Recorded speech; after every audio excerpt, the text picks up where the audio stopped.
अस्सलामु अलैकुम रहमतुल्लाहि व बरकातुहू। प्यारे बच्चों, आज हम देखने जा रहे हैं माँ ये इस कविता के प्रश्न उत्तर।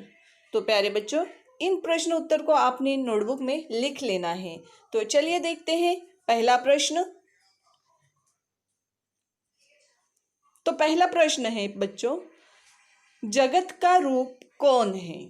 जगत का रूप कौन है? तो यहाँ उत्तर दिया हुआ है माँ। माँ ये जगत का रूप है। अगला प्रश्न देखते हैं हम। अगला प्रश्न है, माँ किसकी ज्योति जलाती है? माँ किसकी ज्योति जलाती है? तो उत्तर है माँ संस्कारों की ज्योति जलाती है। माँ संस्कारों की ज्योति जलाती है।